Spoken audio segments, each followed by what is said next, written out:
Assalamualaikum warahmatullahi wabarakatuh.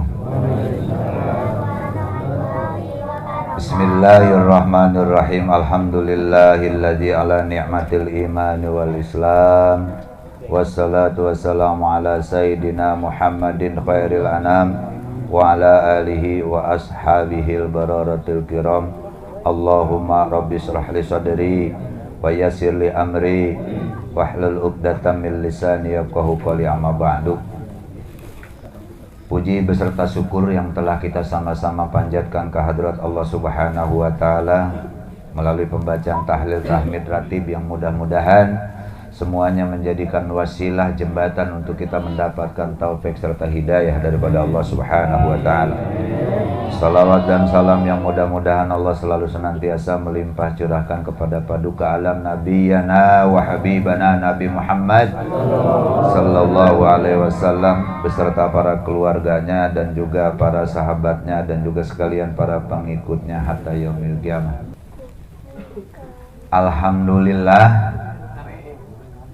mungkin karena ini berkaitan dengan malam Jumat, di mana ini khususnya para jamaah malam Jumat dan jamaah malam Rabu. Alhamdulillah, mudah-mudahan kita semua selalu senantiasa diberikan istiqomah, selalu senantiasa mendapatkan ilmu-ilmu yang bermanfaat, karena dengan berkatnya ilmu insya Allah kita akan bisa cari jalan yang diridhoi Allah dapat membedakan antara yang hak dan yang batil, dapat membedakan antara yang halal dan yang haram, dapat membedakan juga mana yang diridhoi oleh Allah dan mana yang dimurka oleh Allah Subhanahu wa taala.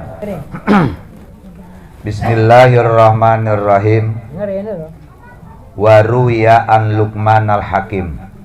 Telah diriwayatkan ada salah seorang sahabat yang bernama Luqmanul Hakim, annahu bahwasanya Luqmanul Hakim qala telah berkata libnihi kepada seorang putranya. Apa kata Luqmanul Hakim kepada putranya? Ya bunayya, wahai anakku. Ini mudah-mudahan sedikit menjadikan motivasi, sedikit menjadikan menambah keimanan kita ya.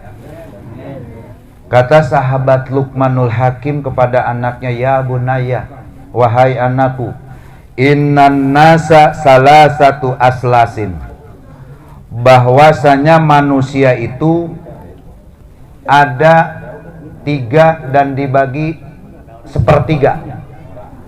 Jasad manusia ini dibagi tiga golongan. Yang namanya manusia ini dibagi tiga bagian, dan yang tiga dibagi-bagi sepertiga. Jadi jasad manusia ini dibagi sepertiga. Mana yang sepertiga? Sulusun lillah, yang sepertiga itu untuk Allah. Wa sulusun linafsih, dan yang sepertiga buat diri kita. Wa sulusun lidudi, yang sepertiga lagi buat belatung. Jadi ada yang buat Allah, ada yang buat kita, ada yang buat belatung. Lalu seorang putranya Luqman ini bertanya, Fa'amma ma huwa lillah, ya aba, sepertiga yang buat akan diambil oleh Allah itu apa? Faruhu, ruh yang akan diambil oleh Allah Subhanahu. Kenapa? Fahuwa rojiun lillahi ta'ala, karena bahwasanya ruh rojiun akan kembali lillahi ta'ala kepada Allah Subhanahu.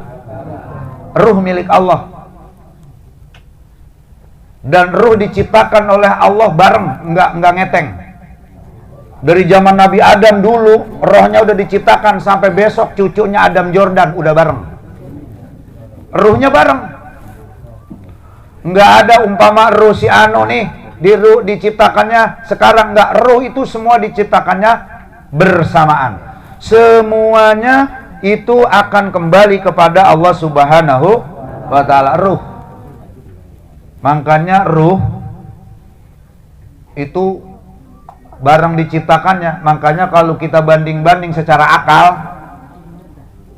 ini kebanyakan manusia udah tua di roh. Ya, jangan roh zaman Nabi Adam sampai roh nanti bakal semua diciptakannya bareng. Boleh kita perhatiin kalau orang zaman dulu begitu cerot ke alam dunia merem seminggu. Lah orang zaman sekarang cerot ke alam dunia bisa ketawa. Udah tua di roh dia. Kadang-kadang udah bisa melotot.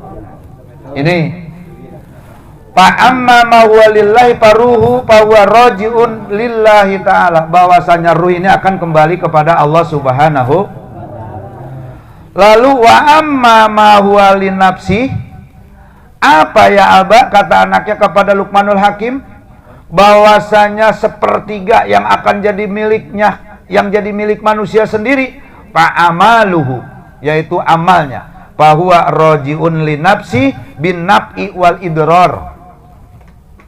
Maka yang akan kita bisa terima itu, yang akan kembali kepada kita itu adalah fa'amalahu, amal perbuatan kita. Yang mana amal perbuatan itu roji'un linafsi, akan kembali kepada diri kita. Andai saja amal perbuatan kita baik, berarti bermanfaat buat kita.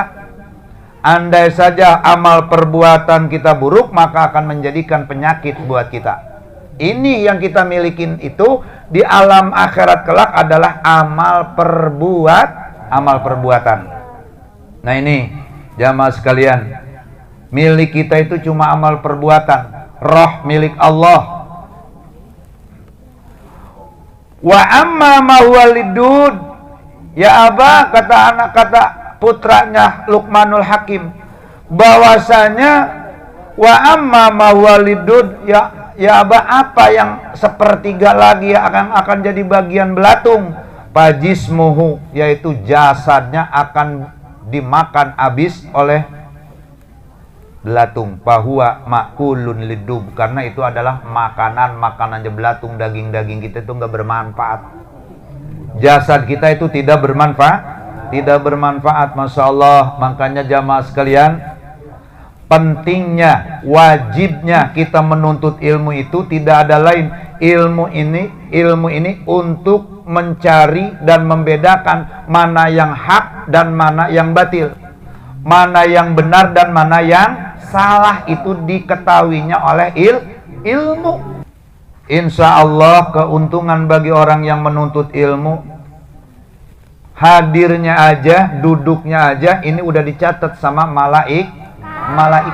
Amma ma huwa lidud bajismuh, bahwasanya yang akan di sepertiga untuk belatung itu adalah jisim, jasad kita. Jasad kita akan habis. Makanya jamaah sekalian, jasad ini nggak bakalan utuh. Jasad ini ada masanya, ada yang 40 tahun, ada yang 60 tahun, habis jasad mah. Tapi ruh ini nggak ada batasannya. Mungkin kalau ruh mau umurnya bisa 200 tahun, bisa 1 miliar tahun, bisa jadi triliunan. Makanya ruh milik Allah Subhanahu.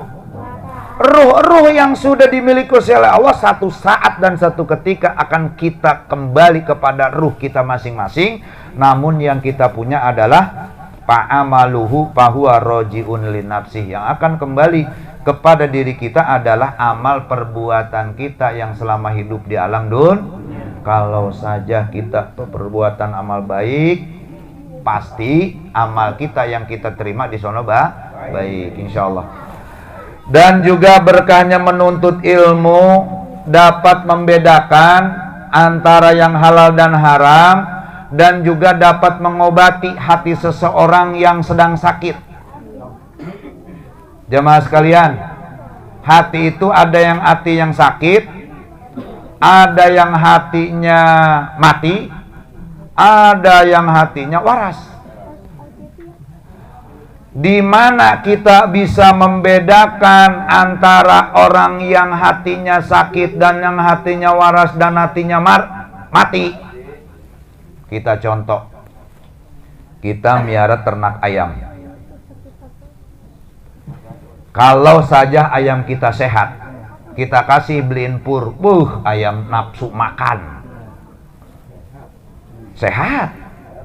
Kadang-kadang nasi kita meleng dikit juga dicomot, itu tandanya ayam yang sehat. Terus tiba-tiba kita punya ayam sakit, udah kita beliin pur, udah kita aduk-aduk pakai air supaya ayam kita mau makan. Tujuan apa? Supaya ayam kita sehat. Dipaksain juga, ayam lagi sakit dipacok mah dikacok, cuman digebes-gebesin terus, dikepret-kepretin dulu. Dan yang ketiga, kalau kita punya ayam mati, ya boro-boro mau dikasih makan, mati. Nah sekarang tamsil kita kembalikan kepada kita. Berarti mengetahui hati orang yang sehat dan yang sakit itu, kalau kita tinjau tergantung nafsu makannya. Kalau makannya gembul berarti Nah iya. Makan dalam hal apa? Terutama makan dalam masalah kerohanian. Orang yang hatinya sehat, waras, dapat nasihat dari para ulama, diterima. Dapat nasihat dari kiai, dia resapin, dia ilmunya dia manfaatin. Dapat nasihat sekalipun datangnya dari seorang gembala, kalau nasihat itu baik, dia terima, itulah hati yang sehat. Dan kalau hati yang sakit